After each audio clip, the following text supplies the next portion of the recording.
नाजरीन, हम हर हफ्ते आपके लिए लाते हैं माहौलियात पर मबनी हमारा प्रोग्राम माहौलियात और हम, जिसमें हम आपको रूबरू कराते हैं ऐसे मौजू से जिसका सीधा ताल्लुक हमारी और आपकी ज़िंदगी से होता है। इसी सिलसिले की कड़ी में इस हफ्ते हम आपके लिए लाए हैं एक ऐसा ही मौजू जिस पर अगर अभी ध्यान नहीं दिया गया तो इससे मुल्क के 60 करोड़ से भी ज़्यादा लोगों की ज़िंदगी शदीद बहरान का शिकार हो सकती है और इसकी वजह बनेगी रोज़ बरोज़ बंजर होती ज़मीन।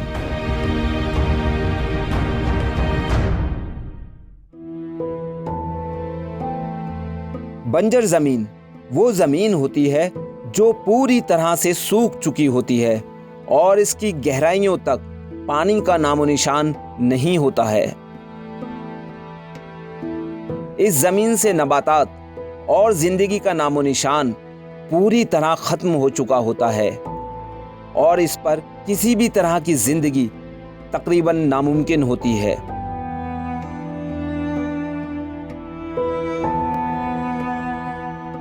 ज़मीन के बंजर हो जाने के लिए कुदरती वजहों के साथ साथ हम लोग भी जिम्मेदार हैं।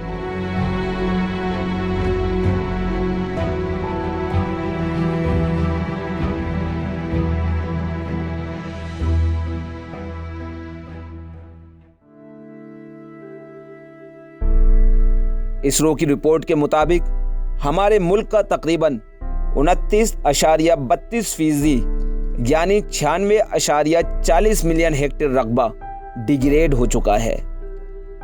इस 29.32% रकबे में से तकरीबन 23.5% रकबा राजस्थान, महाराष्ट्र, गुजरात, जम्मू और कश्मीर, कर्नाटका, झारखंड, उड़ीसा और मध्य प्रदेश का है। ज़मीन के बंजर हो जाने की वजहों में से 11% वजह पानी का कटाव है, 9% वजह पौधों का कटाव है। वहीं हवा के कटाव की वजह से 5.55% ज़मीन की पैदावार की सलाहियत मुतासिर होती है, जबकि तकरीबन 2% वजहों में से इंसानी आबादी, ज़मीन में पैदा होने वाली खारियत या नमकीनियत है। वहीं 2.7% वजहों में जंगलात की कटाई और फर्टिलाइज़र्स का ज़रूरत से ज़्यादा इस्तेमाल वगैरह शामिल हैं।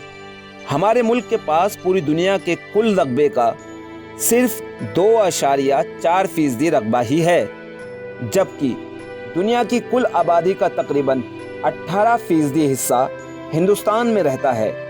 इसलिए ज़मीन का बंजर हो जाना या डिग्रेड हो जाना हर साल हमारी जीडीपी को तकरीबन 2.5% तक कम कर रहा है। इसकी वजह से जहां एक तरफ फसल की पैदावार मुतासिर हो रही है, वहीं दूसरी तरफ ग्लोबल वार्मिंग और मौसमों में बदलाव भी हो रहा है।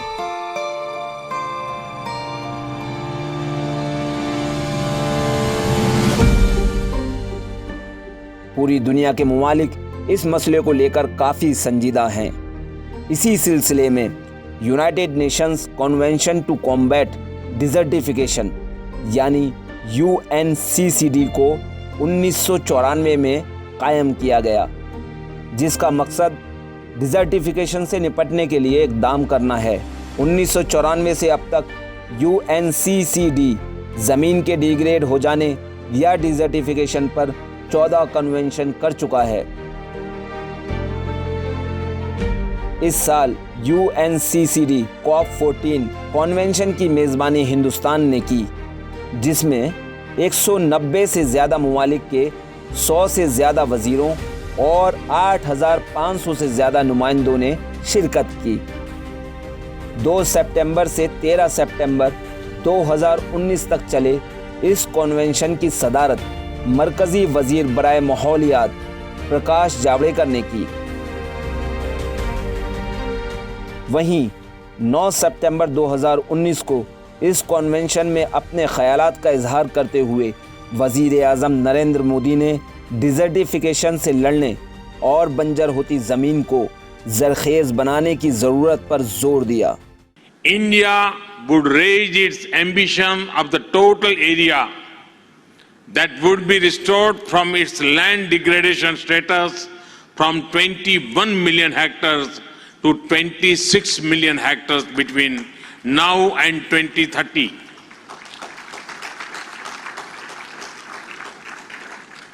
This will support India's large commitment to achieve an additional carbon sink between 2.5 billion metric tons to 3 billion metric tons through tree cover.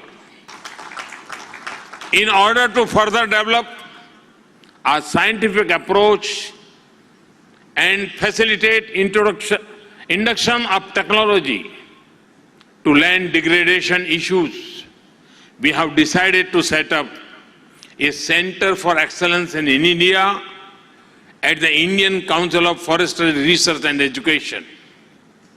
This agency will actively engage to promote South-South cooperation with those who may wish to access knowledge, technology and training of manpower to address land degradation. आइए इस मौजू पर ज़्यादा जानकारी के लिए चलते हैं हमारे स्टूडियो, जहां हमारे साथ मौजूद माहिरीन UNCCD के 14वें कॉन्वेंशन पर और ज़मीन को बंजर होने से बचाने के तरीक़ों पर रोशनी डालेंगे।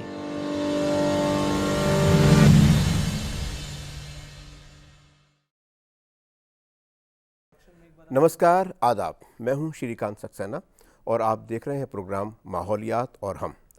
दोस्तों, गुज़िश्ता 2 से 13 सितंबर के बीच हिंदुस्तान में एक बहुत अहम कन्वेंशन हुआ जिसका नाम था UNCCD, United Nations convention to combat desertification. ये डेजर्टिफिकेशन एक बड़ा अलग सा एक टर्म है जिसका मतलब ये है कि धीरे धीरे हमारी ज़मीन की फर्टिलिटी या उसका जो उपजाऊपन है वो कम होता जा रहा है।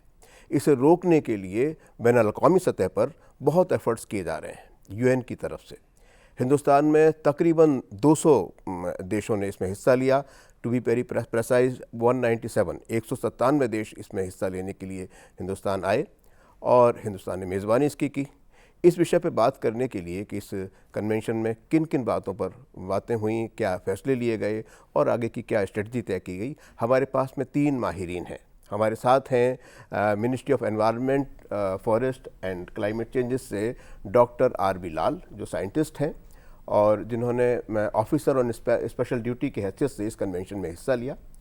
हमारे साथ हैं श्री सुधीर सचदेवा, जो जाने माने एनवायरमेंटलिस्ट हैं, इस कॉज से जुड़े हुए हैं।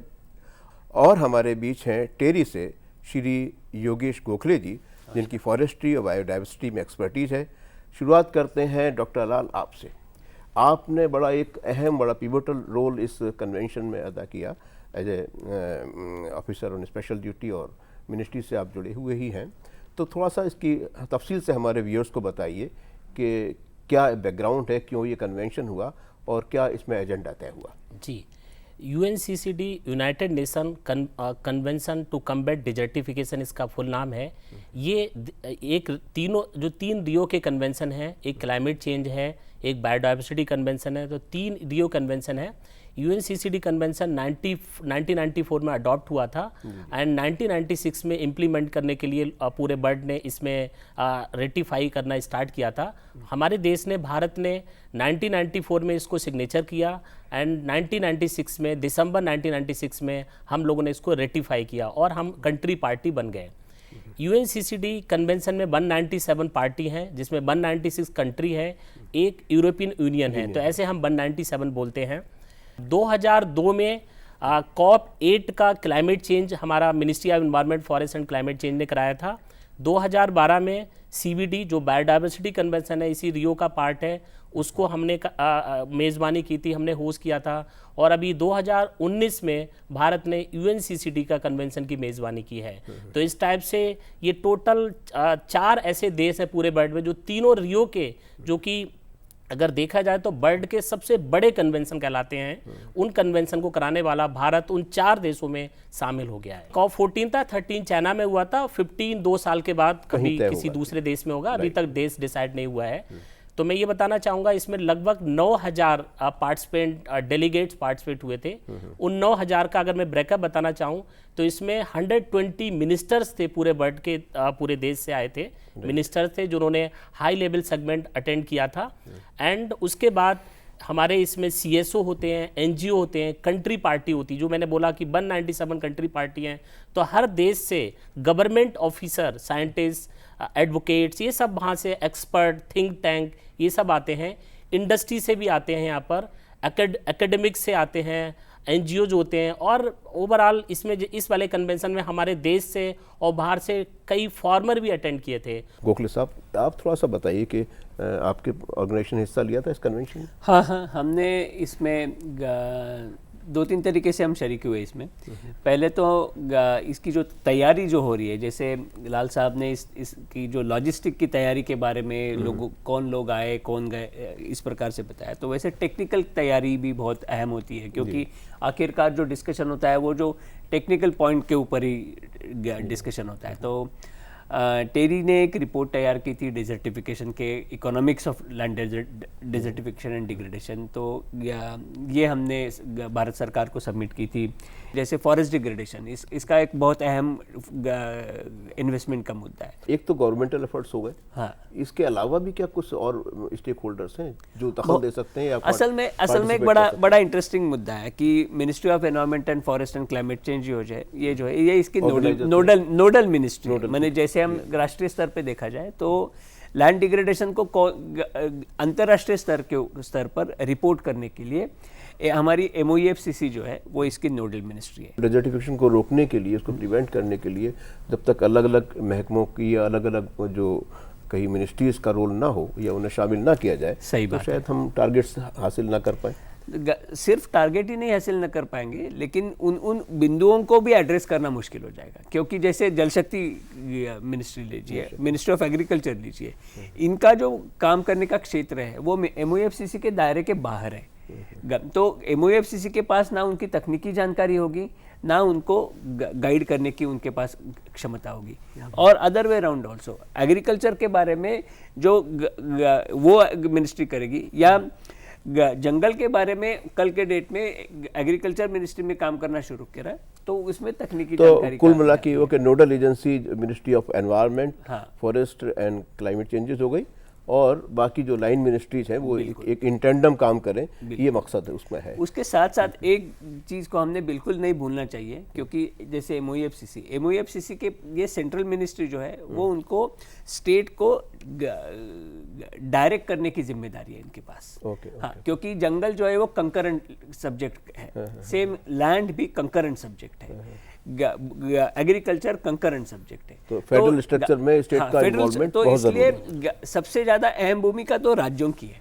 लेकिन उस जमीन में जो वाटर बॉडीज हैं, उनको जो है वो बचाए रखना, उनका संरक्षण करना, और जो ग्रेजिंग वगैरह है उसको कहीं ना कहीं तक चेक करना, थोड़ी कंट्रोल फॉर्म में, रेगुलेटेड करना, तो ये सब राज्य की जिम्मेदारी है, स्टेट्स की जिम्मेदारी बिल्कुल है ना। तो ये केवल गाइडलाइंस मिनिस्ट्री आपकी दे सकती है। सचदेवा साहब, आप इसमें हमें ये बताइए, चूँकि आप बड़े गंभीरता से इस चीज़ को देख रहे हैं, आपकी नज़र है कि ये जो प्रोसेस डेजर्टिफिकेशन है ग्लोबली, चूँकि अगर शायद मैंने कहीं पढ़ा कि जो टोटल रकबा है धरती का, उसमें 40-41% इलाका इसकी जद में है, और 2 अरब से ज़्यादा लोग उसमें रहते हैं जी। और एक मुश्किल ये है कि 90% से भी ज़्यादा लोग वो हैं जो डेवलपिंग कंट्रीज से हैं, विकासशील देशों से हैं। तो ज़्यादा प्रभावित तो वो लोग होते हैं, और तमाम एनवायरमेंटल इश्यूज़ पर जो जिम्मेदार हैं, जो पॉल्यूशन लेवल बढ़ाते हैं या जिनकी वजह से जो ये हालत हो रही है, वो डेवलप्ड कंट्रीज हैं। तो इस पूरे सीन को ग्लोबली आप किस तरह से देखते हैं? डिजर्टिफिकेशन है क्या, उसको मैं आसान शब्दों में पहले पेश करता हूँ। देखिए, जो भी भूमि है, जो भी ज़मीन है, उसके नीचे सबसे पहले सॉलिड रॉक होती है, उसके ऊपर आती है डीकम्पोज्ड रॉक जो कि लगभग मिट्टी से मिल जाती है, उसके ऊपर आती है आपकी वो सॉइल जो कि सेमी सॉइल कहलाती है, फिर आती है टॉप सॉइल, और फिर आते हैं न्यूट्रिएंट्स। तो जितनी भी वेजिटेशन है, जितना भी हमारे यहाँ पर कोई क्रॉप्स उगती हैं, उसमें जो मेन रोल है वो सॉइल का है, टॉप सॉइल का, न्यूट्रिएंट्स का। अब समस्या ये आ रही है कि इसके कई ऐसे कारण हैं जिसके कारण से ये डिजर्टिफिकेशन एक प्रोसेस की तरह होता चला जा रहा है। मैं उस प्रोसेस पर अब नज़र डालूंगा थोड़ी सी। ओवर ग्रेजिंग, यानी आपने जानवरों को छोड़ दिया, वो जहाँ तहाँ ग्रेजिंग करते रहें, चरते रहें, और पता चलता है वो चरने के साथ साथ जो उसके न्यूट्रिएंट्स थे, जो टॉप सॉइल थी, उसको भी उखाड़ देते हैं। पेड़ लगातार उन्होंने डैमेज किया, वो डैमेज हो रही है। एक कारण ये, पेड़ कटते चले जा रहे हैं जो कि भूमि को बांध के रखते थे। फिर किसानों का क्या है कि एक ही तरह की फसल बार बार उगाए जा रहे हैं, क्रॉप रोटेशन नहीं हो रहा। क्रॉप रोटेशन के ना होने से जो उसके बाकी बचे हुए न्यूट्रिएंट्स थे वो दूसरी फसल ले सकती थी, वो नहीं ले गए।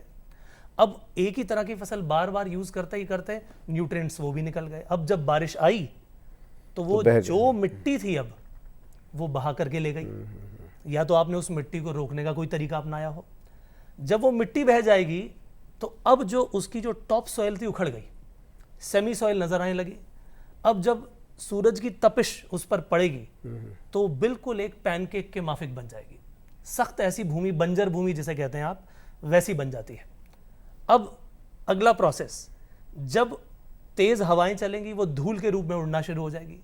यानी जो अल्टीमेटली वेजिटेशन को हेल्प करती थी सॉइल, वो पूरी की पूरी चली गई। अब वो डेजर्ट बनने की कगार में आ गई। बिल्कुल ऐसी ही चीज़ें हमारे यहाँ पर सिर्फ देश में नहीं, हमारे देश में भी लगभग 30% लैंड जो है डिग्रेड हो चुका है। डेजर्ट में कन्वर्ट हो जाएगा अगर एक्शन न लिए गए, वो लिए जा रहे हैं। ओवरऑल वर्ल्ड की बात करें तो वहां पर लगभग 1/3 हिस्सा जो है वो इसकी चपेट में आ चुका है। उसका सबसे बड़ा असर आप अफ्रीका पे देख लीजिए। तो अब वर्ल्ड लेवल पर पहुंच गए, पे इंडिविजुअल से लेकर के आप देखिए, हम वर्ल्ड की बात कर रहे हैं। अब बीच में देश की बात करें तो देश भी ऐसी ही समस्याओं से जूझ रहा है। एक एग्जांपल मैं आपको दिल्ली का देता हूं। दिल्ली के आसपास अरावली हिल्स हैं। अरावली हिल्स दिल्ली से लेकर के राजस्थान पहुंचती हैं, बीच में हरियाणा है, गुजरात पहुंचती हैं। अब आप सोचिए कि उनका जो पूरा का पूरा इतनी बड़ी हिल्स हैं, वो क्या दिल्ली को हेल्प करती होंगी? लोग सोचेंगे उसका क्या हेल्प का तरीका। मैं इसका एग्जांपल देता हूं आपको कि उदयपुर एक ऐसी सिटी है जहां पर पूरे साल बड़ा ही प्लेजेंट मौसम रहता है जी। अब उसके पीछे देखा जाए तो थार डेजर्ट है। थार डेजर्ट में डस्ट स्टॉर्म चलते हैं, लेकिन उसका असर उदयपुर पर नहीं आता। ऐसा क्यों? क्योंकि अरावली हिल्स उसकी रक्षा कर रही है। अब हम क्या कर रहे हैं, दिल्ली के आसपास देखिए, गुड़गांव में, उधर से आगे राजस्थान नीमराणा की तरफ चले जाइए, जबरदस्त तरीके से माइनिंग, इलीगल माइनिंग भी हुई, और उसके अलावा कंस्ट्रक्शन, बिना सोचे समझे दनादन कंस्ट्रक्शन हो रही है। उनका डैमेज होना अल्टीमेटली दिल्ली के लिए बड़ा खतरनाक है। अब आप देखेंगे आजकल जब यहाँ तेज हवाएं चलती हैं तो धूल ही धूल होती है, पहले ऐसा नहीं होता था। सो अल्टीमेटली आप इंडिविजुअल लेवल से लेके इस डिजर्टिफिकेशन को सोचें और पूरे वर्ल्ड लेवल पर, तो ये हाल सिर्फ इंडिया नहीं, ऑल ओवर द वर्ल्ड है। तभी सोचिए 197 देश इसके बारे में सोच रहे हैं, और आज से नहीं, पिछले कई सालों से, 25 साल हो गए। बेशक। भारत की अपनी भूमिका क्या है, मैं आप दोनों से जानना चाहता हूं, डॉक्टर लाल आपसे भी और गोखले जी। पहले आप बता दीजिए, फिर मैं उसमें आऊँगा कि ये कि जो टारगेट्स हमने अपने लिए चुने हैं खुद हिंदुस्तान ने, एक तो किस हद तक हम उसमें कामयाब हुए हैं, और जो दिन ब दिन हम उसे बढ़ाते जा रहे हैं, यानी अपनी उसको स्केल को बड़ा कर रहे हैं, अपने लिए और बड़ी चुनौती हम तय कर रहे हैं और शायद कमोवेश उसे हासिल भी कर रहे हैं। तो उसके बारे में थोड़ा सा बताइए। ज़रूर। मुझे लगता है इसमें ये जो कॉन्फ्रेंस ऑफ पार्टीज जो हुई, इसमें लैंड डिग्रेडेशन न्यूट्रलिटी, इस चीज़ को बड़ी गंभीरता से लिया गया। लाल साहब थोड़ा सा इसमें ये कर सकते हैं, मैं थोड़ा सा एलेबोरेट और ज़्यादा भी कर सकते हैं। लैंड डिग्रेडेशन न्यूट्रलिटी का मतलब ये है कि उससे जितना एरिया खराब हो रहा है उतना ही एरिया को हम बाकी एरिया में जो पड़ा हुआ है उसको हम रिट्रीव करेंगे। ये लैंड डिग्रेडेशन न्यूट्रलिटी का मतलब है, और ये बहुत इम्पोर्टेंट चीज़ है, क्योंकि जैसे डिग्रेडेशन ये जैसे एंथ्रोपोजेनिक बने, मानव ने निर्माण की हुई समस्या, उसके साथ साथ एक नैसर्गिक प्रोसेस भी है। हाँ, तो ये क्योंकि किसी भी इकोसिस्टम का एक नेचुरल सक्सेशन का भाग है, तो हमने उस तरीके से देखना चाहिए। दूसरी बात मैं ये बताना चाहता हूँ, क्योंकि इतने सारे लोगों ने एक साथ आना, 197 कंट्रीज़ ने कुछ निर्णय लेना इन चीज़ों के ऊपर, ये बहुत बड़ी प्रक्रिया है, और इस प्रकार की प्रक्रिया एक पिछले 25 साल से, जैसे जब से रियो कन्वेंशन 92 शुरू हुए 92 से तब से चल रही है। इसमें निगोशिएशन में ये चीज़ होती है कि कई सारी चीज़ें, सबसे अहम मुद्दा होता है कि ये किसने किया, ये जो प्रॉब्लम है इसका जिम्मेदार कौन है। तो जिम्मेदारी जब तय की जाती है तो कई सारे कंट्रीज इसमें विड्रॉ करने की कोशिश करते हैं, कई सारे बोलते हैं नहीं हम इतना ही मदद कर सकते हैं। तो ये निगोशिएशन का भाग अपने तौर पे चलता रहता है। एक वो लास्ट कन्वेंशन जो तय हुआ था कि भाई 100 बिलियन या इतना हम जो है वो देंगे, वो क्लाइमेट चेंज कन्वेंशन में, लेकिन इसको तय करना, इसको ये बड़ी एक लंबी प्रक्रिया होती है और ये कितने हद तक यशस्वी होता है इसकी भी एक मर्यादा है। लेकिन सबसे इम्पोर्टेंट मुद्दा है कि हम हमारे घर में क्या चीज़ कर रहे हैं और उसकी आवश्यकता और उन चीज़ों के लिए क्या, इस मामले में शायद लाल साहब कुछ ज़्यादा रोशनी डाल दें, क्योंकि नोडल एजेंसी तो आपकी है और इम्प्लीमेंटेशन की जिम्मेदारी राज्यों की है। शायद जो बातें हम कर रहे हैं उसको समझने की या उसमें उतनी अवेयरनेस किसानों में या आम लोगों में जो हम एक्सपेक्ट करते हैं, हम तवक्को करते हैं कि उनको मालूम होना चाहिए कि कितना बड़ा ख़तरा उनके सामने आने वाला है। आपकी मिनिस्ट्री की भूमिका क्या, हाउ डू यू एंश्योर कि भाई जो रिजल्ट्स हमारे हैं वो आपके पक्ष में? बहुत अच्छा क्वेश्चन है। हमारे मित्र जी ने भी बताया कि MOEF एंड बाकी सब मिनिस्ट्री के कोरिलेशन, एक्चुअली इसमें पूरा प्रोसेस कैसा होता है, मैं 2-3 चीज़ में आपको कंक्लूड करता हूँ। जैसे ये UNCCD का कॉप हुआ तो इससे पहले इनके 3 महीने पहले डॉक्यूमेंट्स आ जाते हैं जिनको मीटिंग डॉक्यूमेंट बोलते हैं। उन मीटिंग डॉक्यूमेंट को हम फिर एक इंटर मिनिस्ट्रियल कमेटी बनाते हैं, क्योंकि इसमें केवल MOEF अकेले कुछ नहीं कर सकते। हमारी जैसे मिनिस्ट्री ऑफ लैंड रिसोर्सेज हैं, मिनिस्ट्री ऑफ जल शक्ति है, ministry of home affair, NDMA, ISRO, external affair and इसमें सभी मंत्रालयों का, तो ऐसे करके हमारे 13-14 लाइन मिनिस्ट्री जिनको हम बोलते हैं इस सेम सब्जेक्ट पे पूरे देश में विभिन्न प्रकार की स्कीमों में काम करती हैं। तो उसको हम सबको डॉक्यूमेंट सर्कुलेट करते हैं। एक इंटर मिनिस्ट्रियल कमेटी, जैसे इस वाले कॉप के केस में एक कमेटी बनाई गई थी जिसमें secretary sir, special secretary sir ने उसको चेयर किया था एंड उस मीटिंग में सबसे कमेंट्स मांगे जाते हैं। 4-5 मीटिंग्स होती हैं। देन उन सबसे कमेंट्स के बाद एक ड्राफ्ट कंट्री पोजीशन बनाई जाती है कि हमारे देश में लैंड डिग्रेडेशन को रोकने के लिए या लैंड डिग्रेडेशन न्यूट्रलिटी को अचीव करने के लिए हमने कौन कौन सी स्कीम में कितना कितना काम किया, हम कहाँ तक पहुँचे हैं, कितना और काम करना है, कैसे टारगेट सेट करने हैं, क्योंकि ये पूरा convention voluntary and aspirational goal type का कन्वेंशन होता है। मतलब कोई हमें कह नहीं रहा है कि आपको ही करना है, बट ये हमें करना है। क्यों नहीं, अगर हम नहीं करेंगे, जैसे हमारे मित्रों ने बताया कि इस पूरे वर्ल्ड के 2/3 कंट्री इससे अफेक्टेड है और पूरी पृथ्वी का 1/3 हिस्सा लैंड डिग्रेडेशन वाले चपेट में है।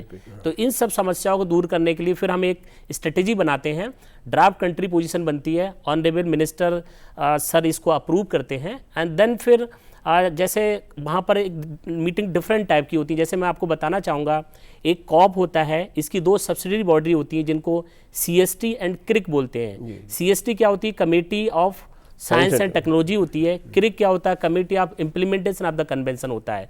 तो ये पूरा कन्वेंशन में जो डिसीजन होते हैं उनका रिव्यू करती है। तो इस बार क्रिक में 7 एजेंडा आइटम थे, CST में 6 एजेंडा आइटम थे एंड कॉप में 22 आइटम थे। अब इसको अपने देश में कैसे लागू करें, जो बहुत अच्छा क्वेश्चन है कि ये तो सब कागज कार्रवाई तो हो गई, बट इसको कैसे लागू करना है। तो ऐसे 35 डिसीजन हुए। इन 35 डिसीजन के बाद हम इसको कंपाइल करते हैं। देन कंपाइल करके जो हमारी line ministries and state government हैं उन डिपार्टमेंट के साथ बैठक करके डिस्कस करके उनको सब टारगेट दिए जाते हैं। जैसे हमारे प्रधानमंत्री जी ने उस प्रोग्राम में जो 9 तारीख को हाई लेवल सेगमेंट था जिसमें पूरे वर्ल्ड को स्पेशल एक एड्रेस किया था, जिसमें उन्होंने 3-4 अनाउंसमेंट भी किए थे। एक अनाउंसमेंट ये भी था कि अभी तक भारत 21 मिलियन हेक्टेयर को रिस्टोर 2030 तक करेगा। इसमें 5 मिलियन और जोड़ दिया है, जो मिला के 26 मिलियन हेक्टेयर हो जाएगा। एक उन्होंने बहुत बड़ा एक अनाउंसमेंट किया था, जो अनाउंसमेंट था साउथ कोऑपरेशन। हमसे भी काफ़ी गरीब देश हैं, डेवलपिंग हैं, उनके पास टेक्नोलॉजी नहीं है, तो उसके लिए ICFRE देहरादून में एक सेंटर ऑफ एक्सीलेंस खोला जाएगा। उस एक्सेलेंस सेंटर का मतलब होगा जो डेवलपिंग कंट्री हैं जिनकी समस्याएं हैं, जो लैंड डिग्रेडेशन को मेजरमेंट नहीं कर सकते हैं, टेक्नोलॉजी नहीं है, उनको वो technology training and even student degree वगैरह भी वहाँ पर डिस्कस करेंगे, उनको प्रोवाइड करने का आगे प्लानिंग है। तीसरा एक जो बहुत बड़ा अचीवमेंट था जो अनाउंस किया था कि हमारा इसरो सैटेलाइट, सब लोग जानते हैं कि हमारा इसरो बहुत अग्रणी है इन सब क्षेत्रों में।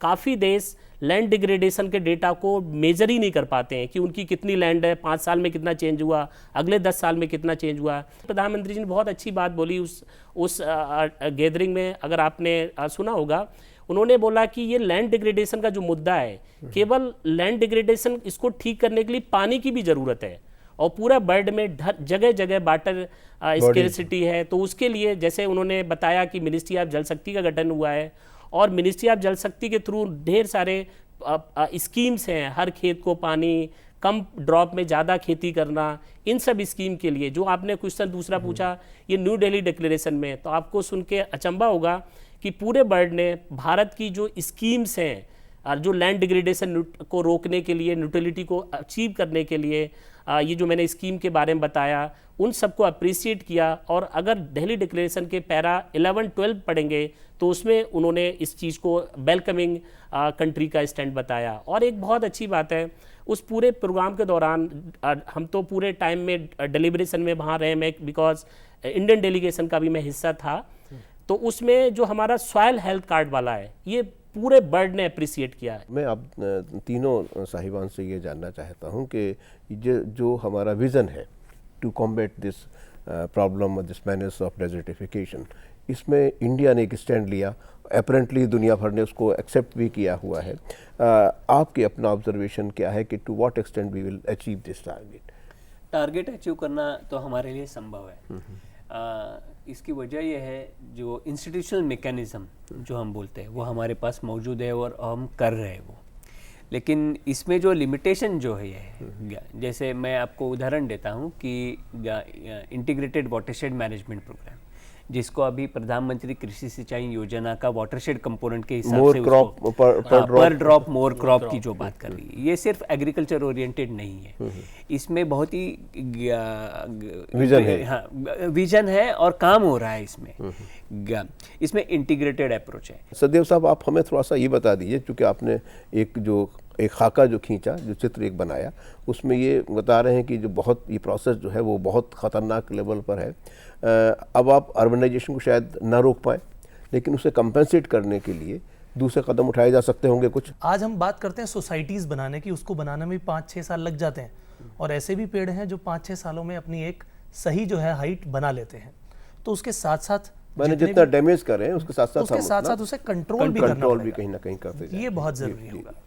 तो नाज़रीन, ये तो थी हमारी बातचीत डेजर्टिफिकेशन के मसले पर, और हमारे जो तीनों माहिरीन हैं, जनाब योगेश गोखले साहब, डॉक्टर आर.बी. लाल जो कि मिनिस्ट्री से हैं, और सुधीर सचदेवा साहब, इन्होंने बहुत बेशकीमती ख्यालात आपसे शेयर किए।